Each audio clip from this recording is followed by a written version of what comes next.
You don't need cable. Hop on YouTube, welcome to the hood table, where we chop up local and global events vocally. You don't really wanna miss out on these conversations. Just joke a little, laugh a little, get that wine in your system, fill your glass a little, expose current events, talk trash a little. You never know, these opinions might clash a little bit. Addicted to the content, got them binge watching. You don't like the thing you want to invite your friends watching in the house, ain't your job parking lot before you clock it. They don't wanna miss a second of this HD content. Everybody think they got something to say, so it's an open invitation, bring it to the table. But if you come whack, just know we ain't buying in. We gon' probably turn you back and tell you sorry, try again. Yeah, welcome to the hood table. You don't need Netflix, you don't need cable. You don't need Netflix, you don't need cable.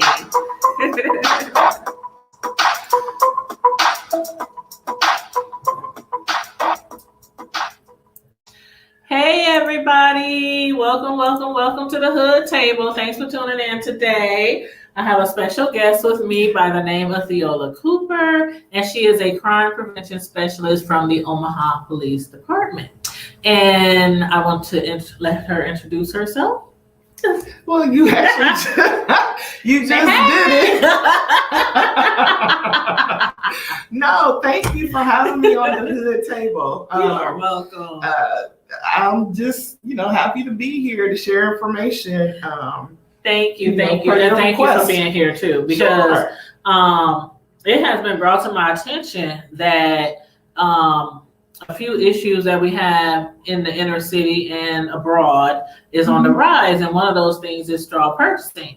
So what we're going to be doing today with Miss Theola Cooper from the OPD, the Omaha Police Department, we're going to be discussing crime prevention basically. The title of the video is What You Won't Do for Love, and has to deal with a lot of times the things that some women do for guys which are illegal.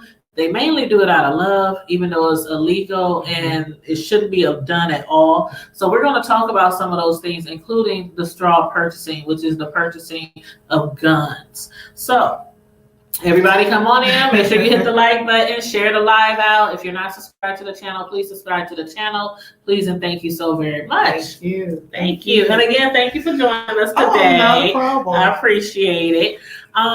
First of all, I want you to just give them just a little bit of background about yourself and what you cover when you do like the video that I had seen the other day. With the TED Talk? Yes, that was really cool. Thank you. So my not 9 to 5, it's more of a 7 to 3:30, Monday through Friday. I'm housed at the Northeast Precinct, located right off of 30th and Ames, next door to McDonald's.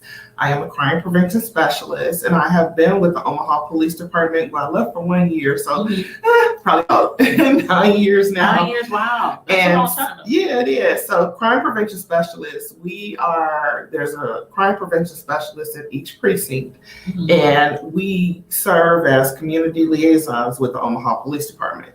So it's not a sworn position. So we don't have to go to the academy or anything like that. So it is a civilian position? It's a civilian position, but we're still held to the same standards. Same standards. Okay. Right, as the Omaha Police Department, because people are just like, so can we complain against you? I was just like, yes, you can. Oh, you can? Oh, wow. Okay. Oh, yeah. Yes, I ain't gonna make no complaints. We can be investigated by internal affairs just like uniforms. So nobody's exempt for that. Okay. So, this conversation came up with straw purchasing because of a post that I did, but also I did an educational component in October 2017. And straw purchasing, for people who don't know, is when you buy a weapon for somebody who can't pass a background check. So it doesn't not necessarily your boyfriend or your girlfriend. Right. It can even be a family member, you know. So what started me doing this was because of a report that I saw where a young lady, she had purchased a weapon for her boyfriend, and not to be funny or anything, but I was just like, where has he been? Because he shot the gun, in city limits of Omaha, and Omaha has had ShotSpotter, and if people don't know what ShotSpotter is, it's our GPS system. Now, did he actually shoot it at somebody? No, he just shot it up in the air. Oh wow! Okay. So he shot the gun. He didn't use it in any crime. Right. Okay. But he shot the gun. Shot spotter was activated. So they pinpointed the exact location where the shots. And those are pretty accurate. Yes. Yeah. That's pretty accurate. Where the shots came from. And so they found the shell casings and stuff like that. So we fast forward, he was a felon in possession of the weapon. And then another thing too, I don't think the young lady understood that she was receiving Section 8 housing. So Omaha Housing Authority does partner with the Omaha Police Department in regards to helping, keep crime down so, and their properties and stuff like that. Well, it popped up what the address was, where it occurred. So when they saw that, it was just like the one strike rule, and a lot of people don't realize, it's a one strike rule. So housing, so when they go out to a Section 8 house or OHA or something like that, they don't know it's an OHA house or Section 8 house. Somehow they don't. The people on the streets, they don't know that. Okay. But we actually meet with Omaha Housing Authority like every other month. And do y'all provide them? How do housing find out right away that something happened at one of their housing can find out? There are people who listen to scanners and stuff like that, or they'll find out. They also let us know when things are going on at their property as well. Okay. So they have found out. So that's what I'm saying. It's a one strike rule. So first thing was, she bought a weapon for her boyfriend who's a felon. So he's not supposed to have a gun. Right. Okay. So then second thing was, boyfriend shoots the gun in the air, which causes shot spotter to be activated. And even if he didn't use it in a crime, somebody could have got. Somebody, because it's a projectile. Yeah. What comes, it's just that law. What goes up must come down. Right. So OPD was activated. Hey, Betty White. OPD was activated. OPD was activated and went to the house, saw the shell casings, found out he was there.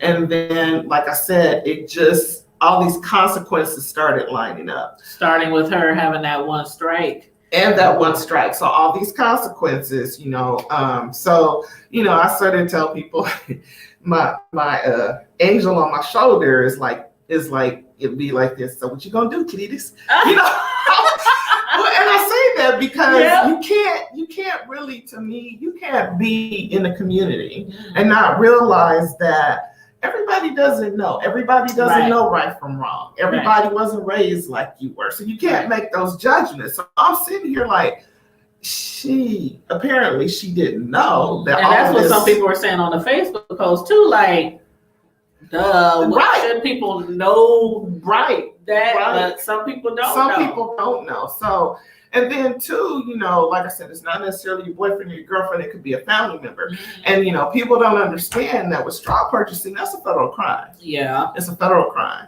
So, not only did she purchase a weapon, it's a federal crime, but she ended up losing her housing due to the one strike rule, which, makes you vulnerable to a slumlord.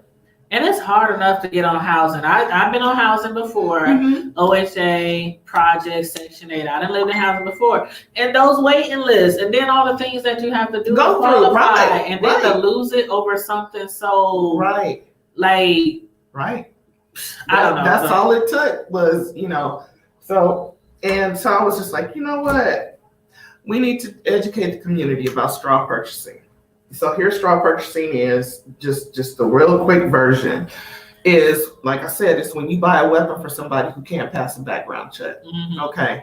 It is a federal crime. Right. Okay. So, whoever might be in your ear may say, hey, if you buy this weapon from me, if you love me, you buy this weapon from me. And if you get caught, I'll come put some money in your books in York.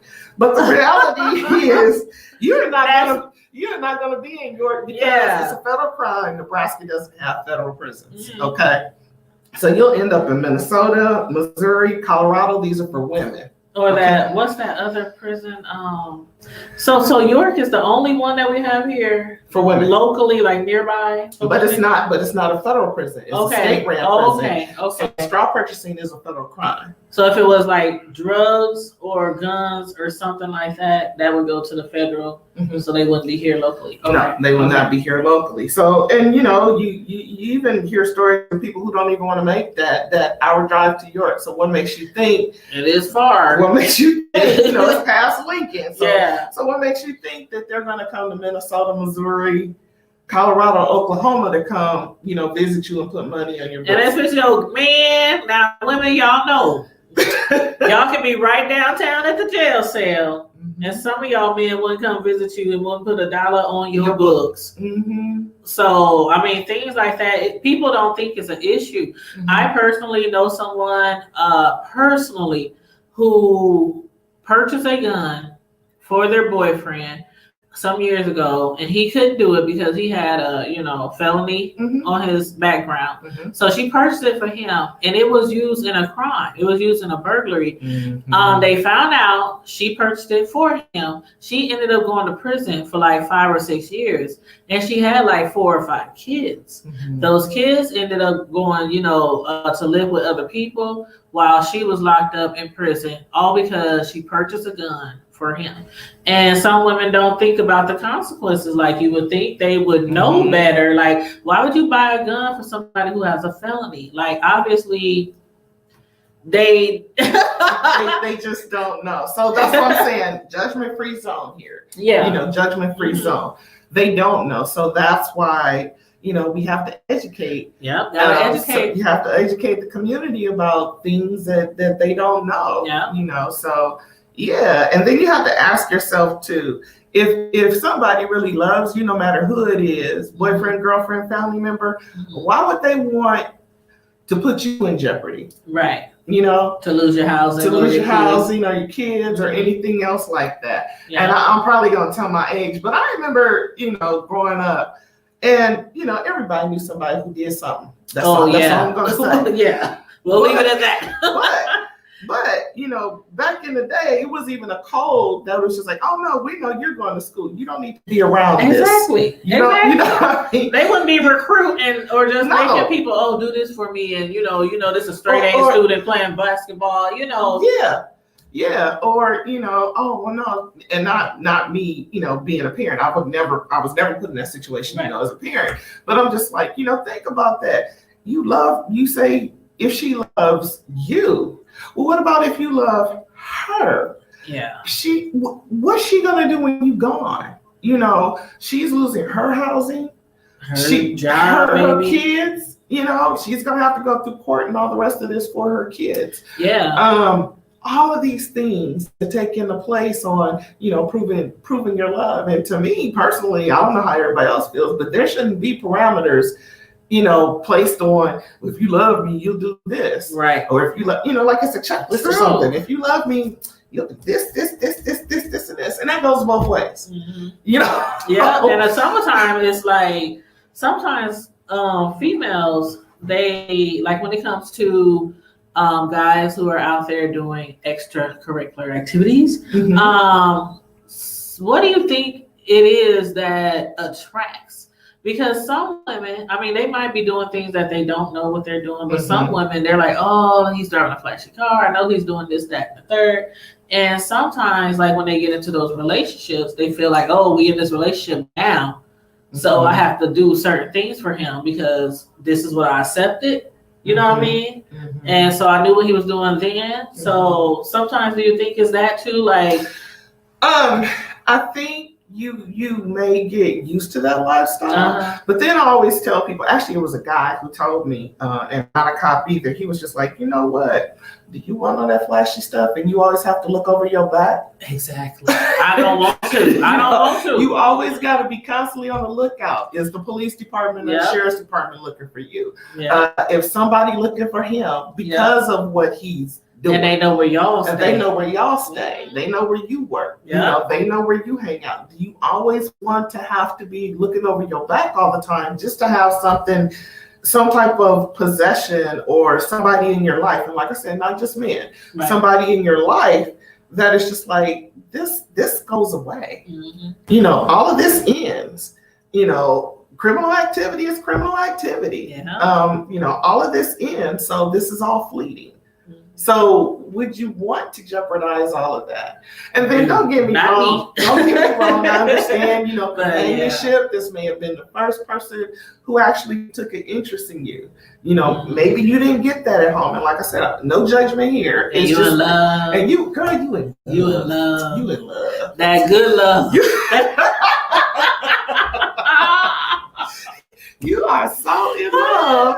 You so in love. Even your close friends are like, are you sure? I mean, because your real close friends will tell you, do you realize, yes, this is going on? The friends don't tell you. The real friends will tell you. They try not to be. They try not to be in your business. Or, they try, but they sit back like, not hey, sure. Girl, you can lose your house, right? You can lose your kids. Right. And it's okay, I might be wrong, but I'm sorry. Can nobody lay no pipe like that? Girl. My livelihood. You can't cause me lose my job, my 401k. No. I'm sorry. It ain't that good. Because if you need something. Oh, child, you ain't lying though. We in the library, so we have to be kind of quiet. So sorry. But yeah, she ain't lying though. But it is true. Yeah. People so like I love. said, you can get up to 10 years in prison, and like I said, once again, and that's for a straw purchase, whether it was used in a crime or not, or wow, up to 10 years. It's a Class C felony. It's a federal crime. $250,000 fine. And like I said, you will be in Minnesota, Missouri, Colorado, Oklahoma. And that's kind of far from Omaha. Very far.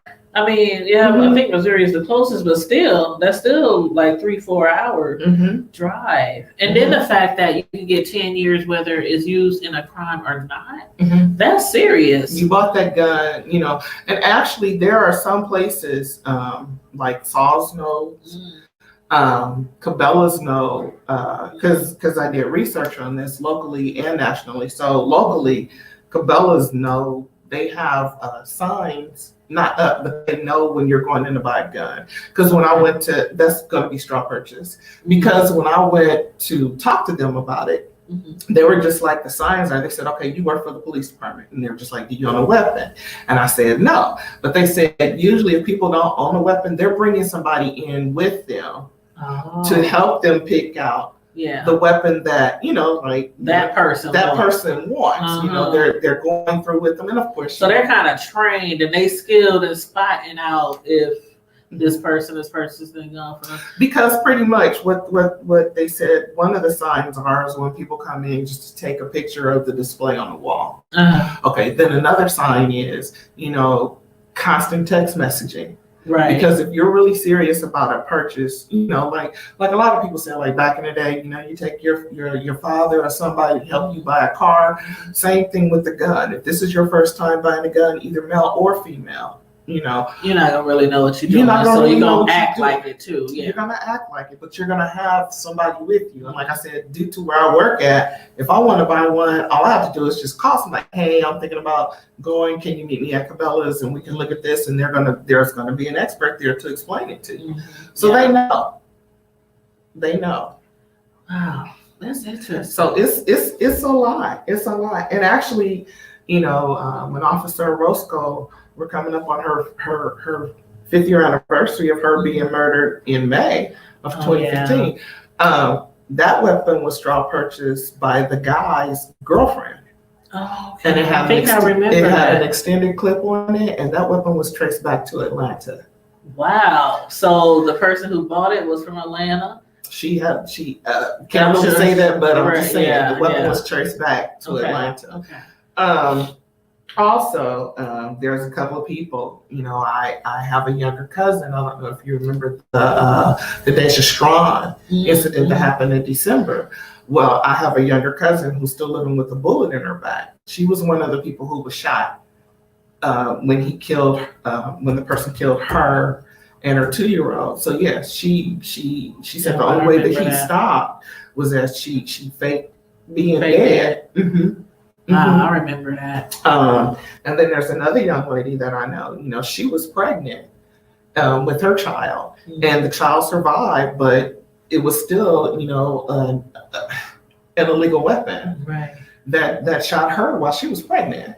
So it seems like a lot of these crimes are involved with illegally purchased guns, but it's not from like people just on the street just buying guns from just random people. It's actually people in their lives. Right. That's doing a lot of the purchasing. And see, then two people think that, oh yeah, it's just somebody, you know, pulling up in the alley. I'm like, quit watching TV. Yeah. You know, pulling up in the alley talking about, hey, I got this weapon for you. But see, I mean, before I realized the seriousness of this straw purchasing issue, I used to think that most people got their guns off the street. And I think it might have been that way long time ago. Mm-hmm. But since the police took so many, you know, the police is always taking guns off the street. Mm-hmm. So that would make sense that they using their girlfriends, their spouses, their family members to purchase these guns for them. And then like I was telling you, this is why this is a nationwide crime, you know. And there's this one group outside in Massachusetts made up of women called Lipstick. Ladies and putting in to interstate killing. Okay. So they actually did research as well, and I, you know, contacted them when I was first talking about this. They did research about, once again, you're having your girlfriend, your significant other, your spouse purchase weapons for you, and this is the way how to get into our community that's killing us. Killing us. Mm-hmm. And like I know this is no judge zone, but it is hard. It is hard sometimes to you know take all that in. That a lot of these women out here are purchasing these guns for their men. Like the first thing you have to think of is this for protection? Because if he needs that kind of protection, who's going to protect you? You know, right? And then it's like if he's not using it for protection, then what is he using it for? Mm-hmm. You know, and like I said, not necessarily just male, female. Yeah, it could be female, female, male, male. Mm-hmm. You know, anything that is putting you at risk. Yeah. Like I said, your livelihood, your housing, anything that is putting you at risk. You know, you have to stop and think. Like, really, do I really want to do this? You know, just to have companionship, or just to prove, you know, if you love me, you will do this. You know, I've even had, you know, cases where guy was a felon, and he told the young lady he kidnapped their child. Okay, so let's just say he kept the child from her, and said, if you love me, because the gun was found in his car. She's not a felon, he's a felon. Mm-hmm. You'll take the gun charge for me. And this is another thing I need to bring up to people too. When you have that baby and you're a single parent, you need to file right away for full custody. Right. Because people think, oh, it's automatic. If I go to the judge or whatever. We were talking about that a while ago. It's just like, I can prove, you know, this is my child. Well, the judge doesn't have paperwork. You're not married. Right. No, so she went through this. Let me see, April, May, June, July. It took her 4 months to get her baby back.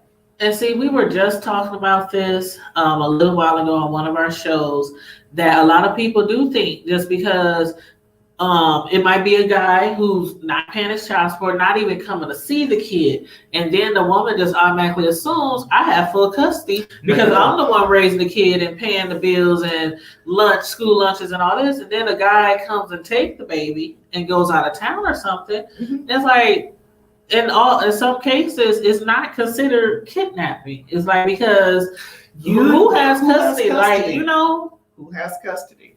You know, the only way that, you know, the custodial piece, you know, like when you're married, you're divorced, and you have all of that. And it's then documented. It's documented. Right. But if you're a single parent, you know, how do you prove?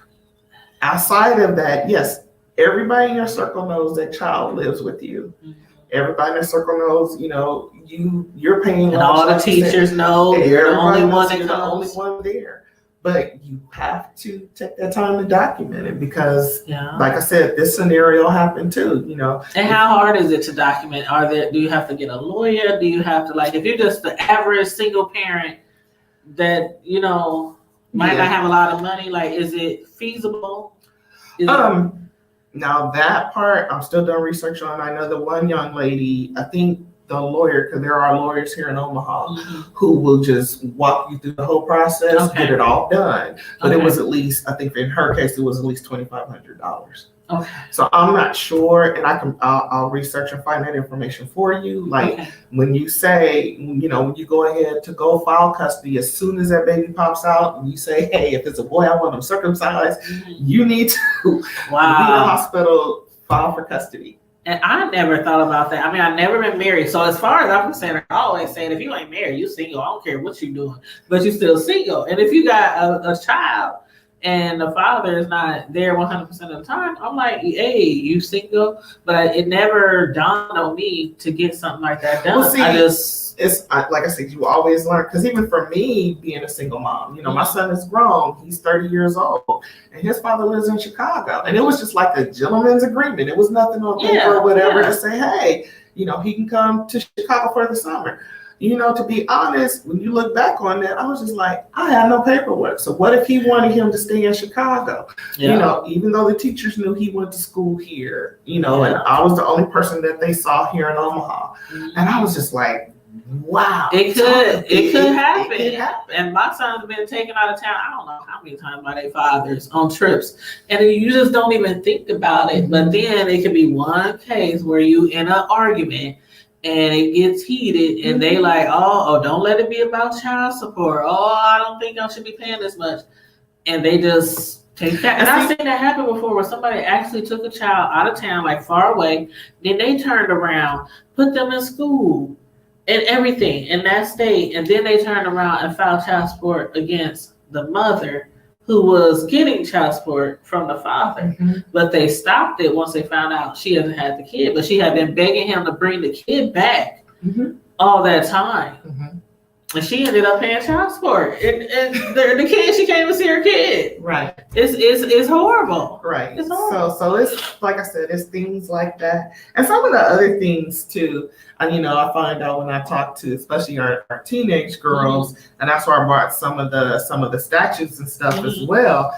You know, I'm quite sure a lot of people have heard that there's been like pornography. You know, people don't want to admit it, but there has been pornographic films made in some of our high schools, right? And some of the kids do not know the severity. They still don't know. Because so you film it, okay, so and then you put it on all your social media stuff, right? Okay, if anybody was under the age of 18 and saw it, you put it on your Facebook page. Oh man, I'm embarrassed, blah, blah, blah, blah. You put it on your Facebook page. If that person is under the age of 18, you're now distributing child pornography. And even with the text and like, oh my God, I don't know how many times I told my sons when they were growing up in school, I'm like, if you send pictures of your privates, if a girl send you pictures, do y'all know that's pornography? He's like, but mom, how's it going? We're not selling it. We're not, I mean, they didn't do it, but you know, it was always, I had to put it in their head that you can go to jail. Visual depiction of sexually explicit conduct. Hey, let me show y'all. Can y'all see? Visual depiction. Yeah, because it's the second one. You might need to move it over a little bit. Yeah, up. Yeah. So if the person is less than 18 years of age, you know, it includes no person other than that person, you know, the recipient was at least 15 years of age at the time the visual depiction was sent. Yeah. So yeah. Okay, there you go. Now you see it. Visual depiction of sexual explicit conduct pornography. Yeah. That's it right there. So, and then when those fights break out at like the West Roads, there's also failure to disperse. You know, when you participate in disorderly conduct with two or more persons, in the vicinity of it, outside of the location. Like that big fight that happened at the mall like 3 months ago. We had a show on it because a lot of people was blaming the parents and a lot of people was blaming the kids. So we had people calling in on our live show, talking about it, like kids is gonna be kids, but they have to know that if you sitting around these fights and you get caught up and the police start making arrests, whether you're doing something or not, you're right to get arrested because you're there. You're participating. So in our locations, and it says at any outside location after 1 and before 6 a.m. in the vicinity of or as a part of any group. It says being a part of any group that is creating a disturbance. Oh, wow. Obstructing law enforcement officer or firefighter. We see people who won't let the police department or the fire department do their jobs. And you're just like, I know my rights, I know this. You're obstructing. Okay, let me ask you now, this. Let me tell you. Okay, go ahead. Now, I know usually the main things that happen are like traffic stops, right? So I always tell people, really, and that's in any municipality around the United States. Yeah. The two most unknown calls are when officers respond to domestic violence and also traffic stops. Okay. So we'll go into traffic stops. So I always tell people, on the street is not the time to prove your case if the officer was wrong or right, or if you feel the officer was wrong.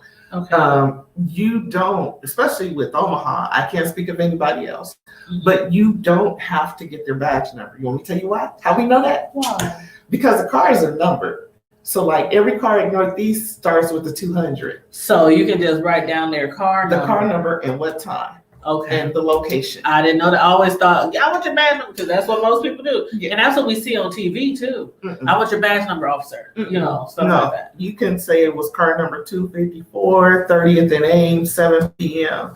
We know who's in cars 24/7 throughout the city. Okay. Now I wanted to ask you a question about the obstructing law enforcement officer or firefighter. Okay, I seen this on a video, somebody here in Omaha, and they tagged me in it. And some officers had pulled over some guys, and I don't know why they put them over, but somebody had came out of the house nearby and was recording. And they was asking the officers, "Officer, what you put them over? Why you put them over?" Well, stuff like that. And then the officers, I think they were trying to keep as calm as they could because they know they were being recorded. Well, plus, we have body cams and car cams too. Everybody who's on the street, you see that little black box? That's a body cam. So can people get in trouble for doing stuff like that? Because the person kept saying, "I'm on my property. I'm on my property. I ain't doing nothing right." What they do? Did they got drugs in their car? I mean, they kept number one, because even when people tried to ask me, so we know this person got arrested. What they get arrested for? Okay. Yeah. Everybody has to go through due process. Right. So even though you're filming, it's none of your business what's going on. The thing is, you're obstructing. Let them do their job. Let them do that arrest. Okay. But no, all that unnecessary. And I thought they were going to get arrested too. It had got so. If they had gotten, it's really annoying. So I always tell people, let them do their job. Yeah. If there is a complaint, even when they were arresting those people, chances are it's a number on the side of that cruiser. Yeah. If you felt like something was going on, I even had to explain it here. It happened several years ago for somebody in the library. There, teen got arrested here, and then the person thinks that they're helping the teen out or whatever. Yeah, blah, blah, blah, blah. So the officer came up to him and said, "You know what? You're going to get a ticket for obstructing. Just let them do their job." Well, they didn't have this rights. They didn't have that. It was just like, I just tell people, quit watching court cases. Quit watching. So in situations like quit that. watching reality TV. In situations like that, if you think something wrong, just keep recording or just keep recording and be quiet. Okay. That's all. Because you can bring that information to the ACLU. I mean, just different things like that. But everybody needs to keep a calm head. And like I said, traffic stops, people get really emotional about traffic. I know my rights. I know, the head, neck. I definitely don't like it for them. But even, what I do. But even, why would you cut somebody out? Yeah. Why would you spit in their face? people don't understand. They only see one side. Right. But, think about it. If you're in uniform, you're doing your job, somebody, I'm not talking just, I'm talking, you got bodily fluid. I'll be like, that was assault.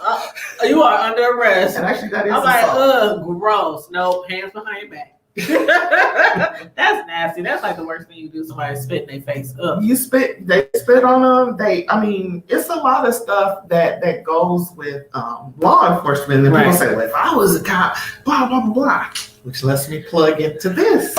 And she already knows that I used to want to be a cop, but see, I'm too old now. And the way my knees set up, I just can't. But I always tell people, if you have any questions, we don't mind answering questions. If you actually have a complaint, there is a citizens review board. You can come here. We're here at the Washington Branch Library right now. That's why we had to calm down. Yeah. But you can even come here. You don't have to go to the precinct to get a report. You can get your report. You can fill it out. It doesn't come to us. It goes straight downtown to Internal Affairs. Oh wow. So nobody knows. So nobody knows. So like when people say, well, I have even. So it's really like where people can be not discreet, but they can be unidentified. Just like when you call in Crime Stoppers or something. Right. So, okay. If you do, because everybody's human. There may be a time when you have to file a complaint or whatever. Mm-hmm. So it's just like, no, that goes straight downtown. So even if you come to the precinct to get a complaint, we don't take those. We tell you where to mail them to, and then it gets investigated. That person, the people who are investigating it will contact you. Okay. We don't know nothing about it. It's just like once it's out of our hands, we're done. Okay, all we're right. done. That's good to know. Like really good to know, because some people are sometimes hesitant to make a complaint because they don't want everybody knowing, they don't want to. And there's been times, if like I said, there's been times I've dropped them off at people's homes, in the envelope. You don't have to open the door to say, it's just like, hey, just tell me where you want me to drop it off. Now, it's not like I really want to do that, right? But, we really are, I would say law enforcement has really evolved from at least 30 years ago. It's more of a humanistic approach. It's more of we know working together, we can help our community. Right. We almost made it. The city of Omaha almost made it a whole year without an officer-involved shooting until New Year's Eve, 2019. Wow. There would have been no officer. Nice. There would have been no officer-involved shooting until the New Year's Eve incident that happened at Evans Tower. Almost made it. So that's what I'm saying. A lot of times people just need to know and get information locally. I know a lot of things happen with different municipalities. And of course, yes, I'm not going to say everything is a kumbaya moment. Right. I know that. Like I said, we're people, we're human. But before you start, your protests and stuff or whatever like that, or before you start your Facebook posts and stuff, why don't you call somebody and find out exactly what's going on? Okay. Yeah. Some good tips out here coming directly from the crime prevention specialist, y'all. So, but let's talk about these terroristic threats. A lot of people don't realize when they say certain things to certain people. Well, when you say things, even if you text it, we're in technology now. Mm-hmm. So even when you send text messages, I'm gonna do blah blah blah blah. All the person has to do is just show that. Look, you said this. This is a terroristic. Well, I was angry. You might want to think before it comes out of your mouth, or before you type it on social media, or before you send that text. Or say it on YouTube to somebody, another YouTuber, because this kind of thing happens a lot in the YouTube world. The YouTubers will be going back and forth at each other. People don't think it goes down like that on YouTube, but it does. YouTube is just like a higher level of like Facebook or Instagram. And then it's just like you can't take it back. People say that, and it's on there, and people can see you saying that you will do such and such to a different YouTuber. Those are terroristic threats. Mm-hmm. And you can be arrested and lose your YouTube channel and all kinds of things. Mm-hmm. And actually here, terroristic threats is a class 3A felony here. Oh. So it's a felony. Yeah, that's a felony. Mm-hmm. Mm-hmm. So like if you call the school, with a threat, so it's under C, in reckless disregard of the risk of causing such terror on evacuation. So if they have to evacuate because of a threat, or evacuation of building, facility, or public transportation, place of assembly, and also with the intent to terrorize another. That's a terroristic threat. Yeah. That's definitely a terroristic threat. Yeah, definitely. Now, terroristic threats. Now, if you say like some people just might not know, but if you say you're just gonna beat somebody up or you're gonna whoop somebody's ASSS, that's a threat. That's a terroristic threat, right? I just want to make sure that we point that out there because I figured it was, but some people think it has to be something like I'm going to kill you, or I'm going to shoot them, or I'm going to stab them, or I'm going to blow something up. You're threatening bodily harm to that person. So if you're telling somebody, so you're doing a terroristic threat, and then if you do it, then you got the assault charge. Yep. And see these things, some of these things, like we said at the beginning, no judge zone, because some of people will not know, that the things they might be doing is a crime. Indeed a crime. And when I talk to some of the young ladies, and I know the song is kind of old now, but with Jasmine Sullivan, I'll bust the windows off your car. Oh, that used to be my that is a terrorist. No, I didn't. I just liked the song. I didn't like the act. I like this. I would never bust anybody's windows out. So, you're looking at property damages, and depending on how much it is depending on what you're going to be charged with. Yeah, that's destruction of property. I mean, I don't want nobody ever mess with my car, so then, we see a lot of domestic assault, and I'm trying to think violation of protection orders. Oh yeah, I was just looking at that.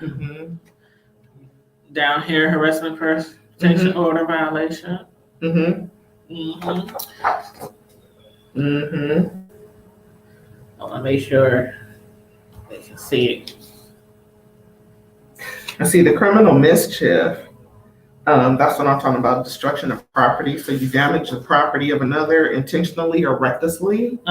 You intentionally tamper with the property of another so as to endanger the person or property. Or you intentionally or maliciously cause another to surface pecuniary, that's property loss, by deception or threat. Oh, wow. So, yeah. Protection orders are very serious. Sometimes people think that they're not because, things have happened in the past where people are like, they had a protection order and people kept doing stuff, but they are very, very serious. And if you ever feel like you need one, you should go request one. And you don't get it from the Omaha Police Department. You get it downtown at the courthouse through Douglas County. Yeah, so go right down to the courthouse because it's kind of like stuff might happen. We can't always control what happens to our lives, but if you really feel that somebody's, endangering your life or your children, get it. I would rather have it than not. And then, like with the protection order too, it helps law enforcement able to enforce that order. Right. I see that they have the order and the person is, violating a protection order, then the police department can help, get that person away, get that person arrested. Yep. And if anything goes down, they can say, they weren't supposed to be this so many feet of, it helps in court if something does happen. God forbid. Yeah. Yeah. So we talked about resisting, criminal mischief, terroristic threats. You can't assault an officer, emergency responder, or even healthcare professionals. People actually go into the hospital and they have assaulted healthcare professionals. Really? Yes. Now, what's usually the case for something like that happening? Because they're not getting service as quick as they should, or because it varies. It varies. But you assault a healthcare professional, I'm just like, this person is a person who's administering aid to you. Yeah. This reminds me of that movie, John. Remember John Q? Denzel Washington, when he went up in the hospital. That was different. That was that whole insurance piece. Yeah, the insurance and all the rest of it. And I understand his plight. I do too. With the insurance ain't gonna pay for this. You gotta help save my baby. I've been working here all these years. Right. You're talking about I'm not insured. Right. And when it comes to your kids, what do you mean? You guys been deducting money from my check, every check. Yeah. Every check. But so okay. But yeah, that goes along with the assault and battery as well. Domestic assault. Let's see, we covered pornography, obstructing law enforcement.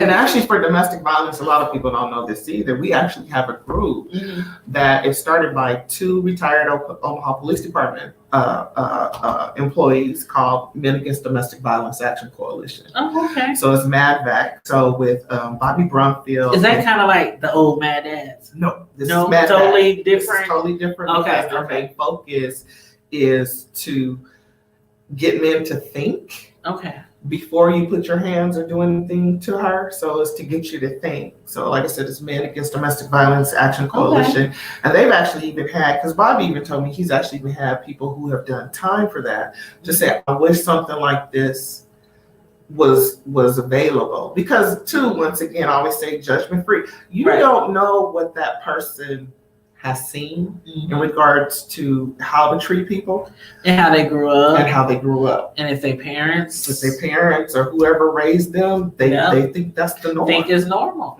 And a lot of women do too. Not only men, but a lot of women think it's supposed to be, they're supposed to receive that. No questions asked. And it's out of love. It's out of love. And men, because actually one of the people who's one of the founders of that, not the 2 cops, but he'll share with you, you know, he was a victim, and you don't think he would be. And sometimes they don't want to come and say it either. No, they don't want to say that they're a victim. They don't want to say it because they're just like, you know, God, my masculinity, my this. But yes, you let that woman hit you. But you men can be abused too. Yeah. So that's why I said Men Against Domestic Violence Action Coalition.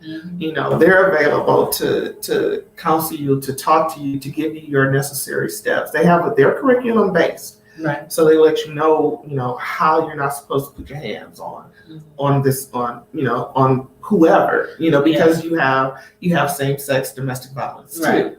So yeah, we gotta keep that in mind as women out there. And I know somebody had told me one time, they was like, man, y'all can imagine you would think that with people that might be gay or gay or lesbian or whatnot in same sex relationships, they don't think that sometimes they can battle and fight each other just like just like heterosexual couples. But I mean, like, well, hold up now, ain't these 2 women? I mean, women supposed to know what women need and all this kind of stuff, and they up there fighting like men, and like it happens. It happens. It definitely happens.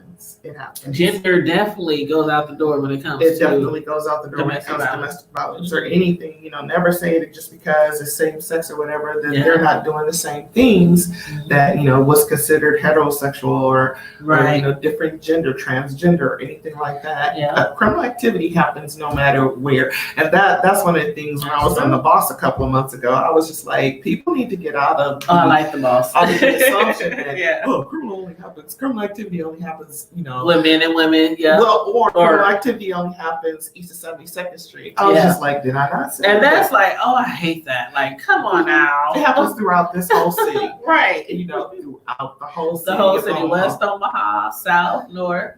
Yes, it happens no matter where you live, there's criminal activity. And like I said, we're here to help you to do some things so that you're not a victim of criminal activity. During the wintertime, we can't overemphasize enough, don't leave your cars running. Even if people don't know, the person who's going to steal your car doesn't notice the key fob when it's gone, turn off. So then now you're incurring damage because somebody has already punched out the window to get the car because you left it running. Even just recently, somebody reported their car being stolen. Now they left the keys in the car. Right. So usually throughout the whole winter, I never understand why people do that. Stop it! Don't. And you know what? That's funny you brought that up because just yesterday, I don't know if you saw, but on Facebook I posted yesterday. I took my son to buy a car, my oldest one, and I put his there. But when we were at the car lot, he got a remote starter. So I was like, "Oh, I'm jealous because mine. I need a remote starter." But anyway, the dude, I was telling him, make sure. You even if you got the remote starter, you keep your eye on your car. If you in the window of your house or whatever, and the car dealer was like, "Oh, they can't steal it." See, and he jumps in the car and he tries to move the gear, and the gear didn't move. Nothing happened.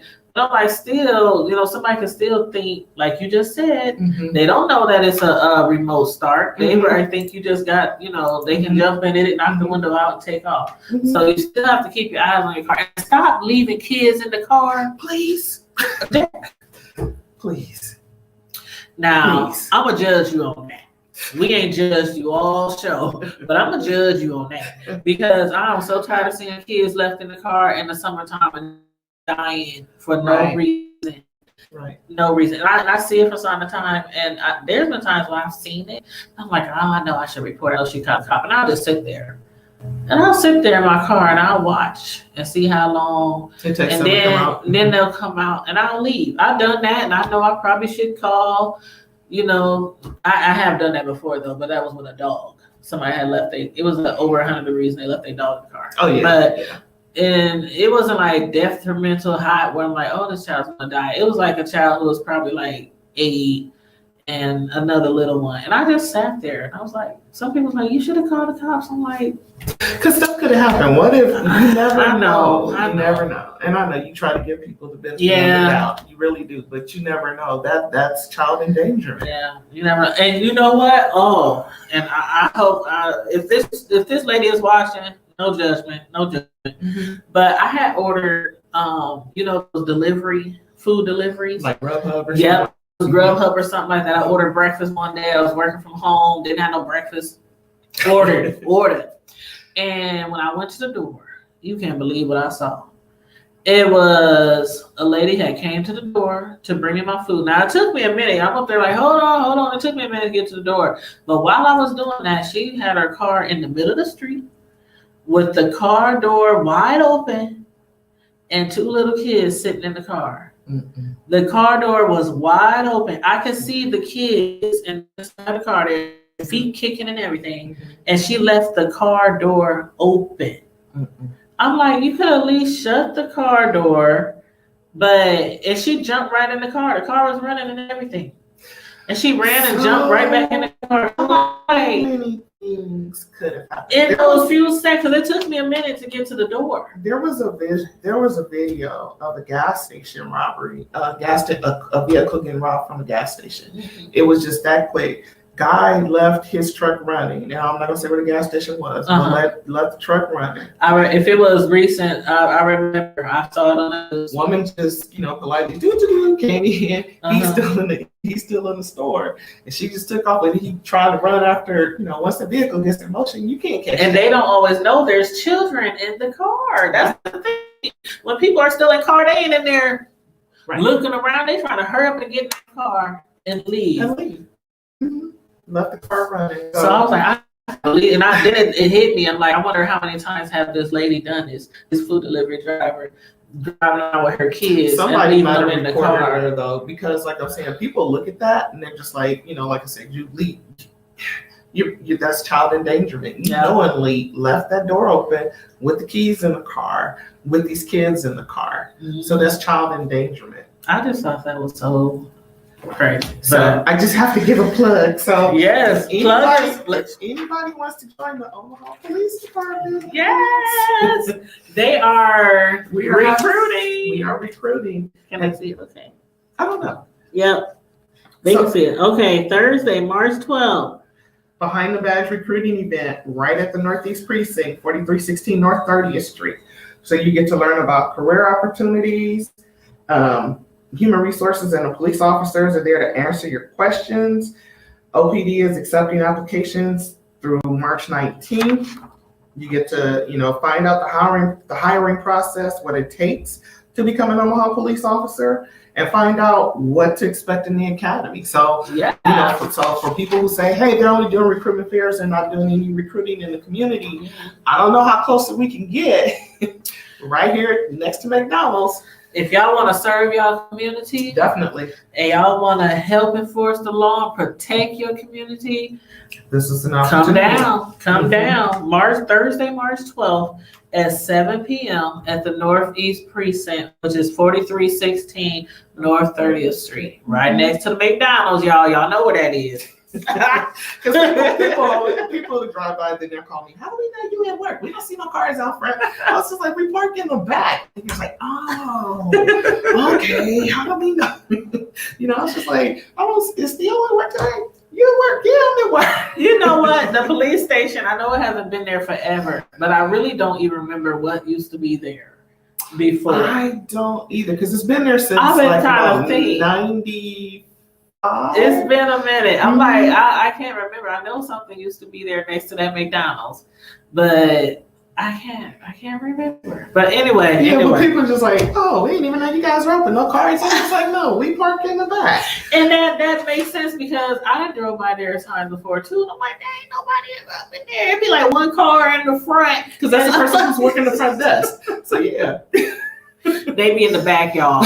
They be in the back. We park in the back. You'll see us, driving. Let me see if you come like where the back of McDonald's is. What is that? 31st. So yeah, we jet through that way on the 31st and Taylor. So that's where we park. And then also I'm partnering because I'm part of the Coalition on Human Trafficking. We're also hosting an event called Help Me, and it's a training for churches to end human trafficking. Oh, cool. Now, the reason why I got involved is because the Women's Fund of Omaha had a study done in regards to human trafficking for the state of Nebraska. So I got involved because the stats showed of the 900 monthly contacts, 900 monthly contacts, 675 of those happen in Omaha. Oh wow! And it gets for me, once again, like I said, it's that little thing on my shoulder. I was just like, half of those are African American, half of those are people of color. We get how many trafficking calls? Okay, so it's 900 contacts a month. Just for the police department. No, this is for the state of Nebraska. The state of Nebraska. 900 human trafficking events that happen. 675 of those happen in Omaha. Okay, and of that number, half of those are people of color. So we don't know that our community is being trafficked as well. I didn't realize the number was that high. It's that high. And then it even increases more, when we have the major events like the swim tryout. Now this year we're doing the Major League Baseball piece. Mm-hmm. When we do the swim trials, Major League Baseball, College World Series, and even that's like that where it increases the sex trafficking? That's where it really increases, yes. Okay, and that's just because there's more people in town to... Well, Interstate 80, along with knowing drugs, and Nebraska's right in the middle of the country. Mm-hmm. So you have that east-west traffic for drug trafficking, but also for human trafficking too. And nobody ever really thinks of human trafficking being some people do. I'm not going to say nobody, but a lot of people don't think that it affects African Americans. Yes, it does. Right, and I had actually seen on Facebook, somebody had posted something, and it was like so many million of Black women who are missing across the United States. And I looked at that number, and I was like, how are these people disappearing? It even gets worse with the reservations with Native American women, too. Wow. So, yeah. So one of the things I do it's free training, and lunch will be provided on March 19th. I wouldn't mind going to that. You have to advance register so you can get lunch. 52nd and Ames. Okay. Yeah. Home for boys. Oh yeah, I know where that is. Mm-hmm. Yeah, I would not mind going to that. And so you guys, this is a free training, like you said. Free. It's free. And it's open to churches or organizations interested in learning what they can do to help end trafficking.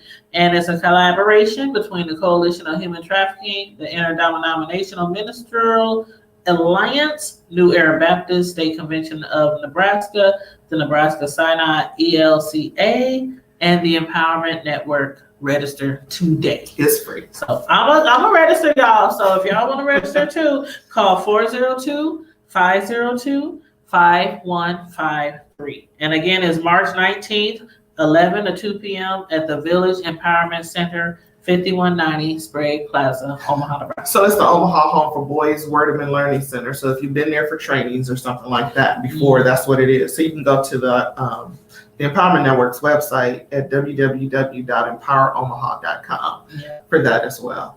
So yeah, because like I said, once I read the information, because I was like, human trafficking, to they realize the impact that it has on our African American. Yeah. Mm-hmm. I mean, just for our state alone, 675 and over 900 calls. Out of 900 contacts, 675 are right here in Omaha, and half of those are people of color. That's crazy. So it's a multi-agency effort too, with Douglas County, Omaha Police Department, Nebraska State Patrol. Everybody has, people have been on trainings. Even the Attorney General was pushing to make this more like you blame the person who's soliciting, who are the traffickers, right? Versus, because it used to be back in the day, you automatically locked up the prostitutes too, right? Not realizing that because sometimes they're not being, they didn't think back then they were forced most of the time. It was like, oh, they're out there, they just trying to get money. No, you don't understand. And then two, what the study also showed is the average age that somebody is trafficked starts at 14. Too young. Starts at 14. Mm-hmm. So, and it's still like the same coercion, you like this punch, you like this, and they use their peers. There's a lot of times you can go back and look at stories like Channel 7 had did last summer. It's not necessarily, a lot of people say, oh, it's at the hotels off 108th and L. Well, what about the guy who was trafficking 2 women, and it was like in the neighborhood, in the house, just right there, so it's not always the super huge ones that you think about, but it can happen anywhere. And I remember when we did an interview with a lady from Texas. It was just about 3 months ago, and she's from Omaha, but she lives in Texas now. Mm-hmm. And she goes around doing training and seminars on sex trafficking and in the African American community. And I had asked her because I didn't know, and I was like, where do they normally keep these? Like, in the movies, you think it's like in this big old building or this, she was like, it could be right next door. It could be in a hotel. It could be, you see a lot of traffic going in, a lot of young girls going in and out of a home or something. They keep them anywhere. And sometimes might have them tied up, drugged up inside a house right next door to you, and you wouldn't even know. You wouldn't even know it. So yeah, we don't have to depend on I Texas. We got a coalition right here. I'm definitely gonna that is educating the community about what to look for, signs that regards to human trafficking. Yeah, I'm looking forward to that. I really am. So yeah. All right. Well, shoot, did we cover everything we wanted to cover with the people? Thank you again for coming. This was fun. And like I said, if you have any, sometimes if something else comes up and you want to, find out how you can engage the Omaha Police Department, or, and another thing too, we also have each precinct has precinct advisory committees. Okay. And so the meeting for Northeast is, let me make sure, because I think it's Tuesday, March 24th. Okay. So I'll pull it. Look, I should have my phone up. It's okay. And this is an opportunity for it's a two-way conversation. You find out, latest crime trends in the area. We find out what's going on with you, what's going on in your area. And I usually say, their PAC councils, precinct advisory committees, are made up of people who, live, work, or worship in the area that we serve. So they're open to the public, but I have to have RSVPs because we do provide lunch. Yeah. So, and everybody, some people are kind of weary of approaching people who works at the police station.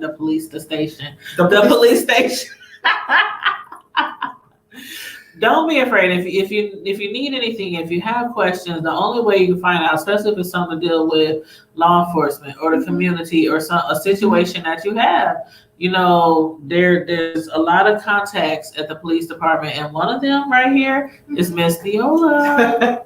All right. So like I said, the PAC meeting, yes, it will be Tuesday, March 24th from 11:30 a.m. 11:30 a.m. to 1 p.m. Okay. But I need you to RSVP so I can make sure I have enough food. So my work number is 402-444-3367. Or you can email me and I'll spell it, because some people, I'm just like, it's just spelled how it's pronounced. I know. But it's Theola,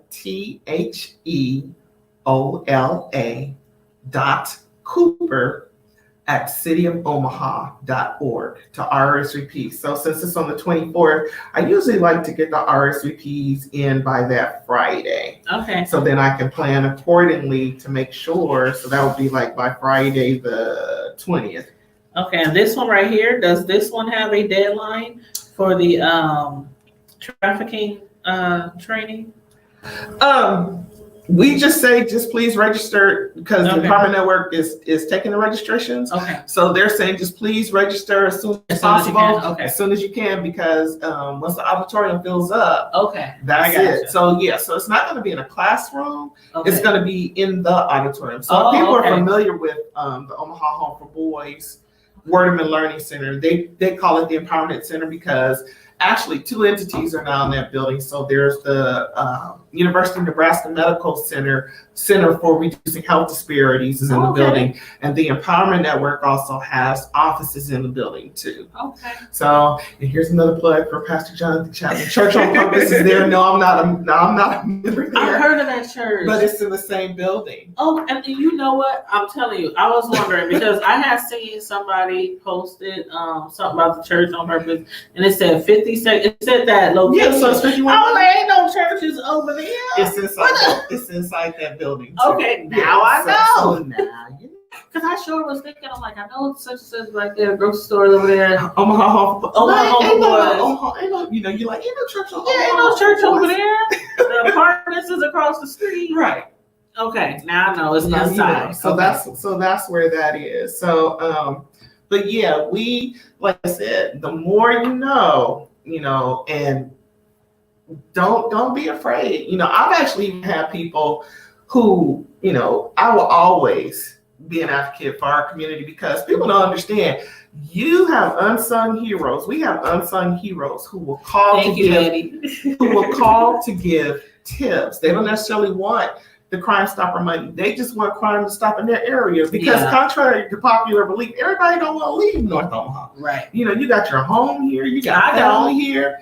You got nice parks because I love North Omaha. Yes. It's really gorgeous. nice. So we be having our picnics over there too sometimes for the property. Right. So it's just, and I always have to give a shout out because even when, I'm always having to dispel the myth that, I had to shut down this one lady before at a meeting because I'll meet all over the city, right? Mm-hmm. So, she's like, ooh, you work in North Omaha? And I'm like, yeah. She said, for the police department? And I'm just like, yeah. Well, you're not a cop? No. Well, how do you get to work? I said, I get in my Jeep and I drive to work. How you get to work? She's just like, so you're not Uber. It was just like, so when you go to work, I said, what about when I go to work? So you're not scared? Scared of what? Scared of what?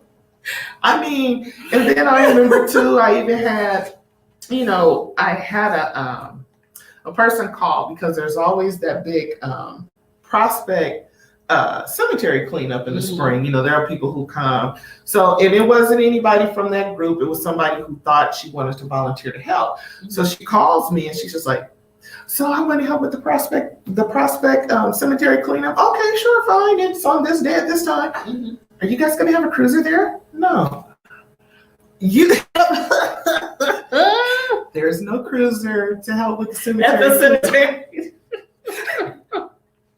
There's no cruiser there, sweetie. So if you don't feel that, you're safe, but then if you're not safe around the spirits, but then it doesn't just happen there. I was at another meeting, actually a luncheon last year, and it was at the Marriott in the Capital District. So this lady sees me right downtown. This lady sees me. She sees me get out the car, and she said, "Oh, you're walking like you know where you're going." I said, "Well, yes, in the Marriott. This is parking at the Marriott." And she was just like, Yeah, because I very seldom come east of 72nd Street. And I was just like, you know what? You are missing so much. It's a lot of It's a lot going on. We have stuff on 30th Street, businesses, 24th Street. Beautiful home. I mean, beautiful homes. You have stuff going on in Midtown and downtown. And they're building Blackstone everywhere. District. So, you know, you miss out when you say, I'm not going east of 72nd.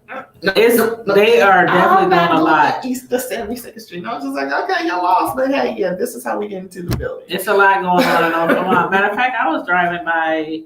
Do you know about the dining room at 75 North, right? Oh, yeah. Yep. So, you know, you can even go into the dining room. That's where Big Mama's. Yeah. Pico's Pizza. And they got the coffee. They got the coffee shop there. You know, you can even go on there on Thursdays for jazz. Yeah. Get you know, happy hour Thursdays. Right off 30th Street. And the new construction is crazy. Every time, like on Cummings Street, I don't know what it is they're building, but I know it's an apartment complex because it has I can see the patios all around the building. Yeah. But whatever it was like a gray color building, maybe 6-7 floors. Okay. And I mean, like everywhere I turn, there's just new construction everywhere. Condos, apartments, townhomes. No, that's another show though, because regular people like you and I who work can't afford to be in those. So that's another. I would say right in my hood. That's another show. I would say right in my hood. That's another show. And actually, there's an effort. My coins matter. Right. There's an effort because actually, I guess it's a trend, unfortunately, nationwide that are squeezing the downtown, squeezing the middle income people out from being able to afford. You know, we want to live in nice places too. And yes, just because I make a little bit more and I don't qualify for this end, that doesn't mean that I want to be spending a grandiose amount this month. Because then it's just like, I'm not going to be able to even enjoy all the amenities because I'm working a part-time job to pay to live there so that I can be exposed to those amenities. I'm trying to downsize now. That's another one. But yeah, I'm trying to downsize right now. Like. So that's what I tell people too. Yeah, it's so much. You know, I get hit with questions all the time. It's a lot. But like I said, I thank you for the opportunity to be here. And you know, if people got information, that's what it's about. And I just want to let people know. That's all it's about. Like the title says, what you won't do for love. We discuss a lot of things that some people do out of love that they might not necessarily know is wrong, and a lot of different other crime prevention topics. So I hope you guys enjoyed the show and learned something and use this information for those of y'all who have children. For those of y'all who have children, this is some great information that you can discuss with children, especially about that mall incident that happened a couple of months ago, the disorderly conduct, children being arrested for just being in the vicinity. Sometimes you nor your child might know that is wrong. Either alert help or get away from the situation. You know, just get away. But yeah, so thank you again for tuning in. I appreciate it. I can't wait to order that strawberry cake. Oh, child, you're gonna be in love with me after you try that cake. Thank you. But yes, so everybody again, make sure you like the video, share the video if you like, subscribe to the channel if you're not already subscribed, and as usual, in the meantime and in between time, stay safe, be blessed, and we're out.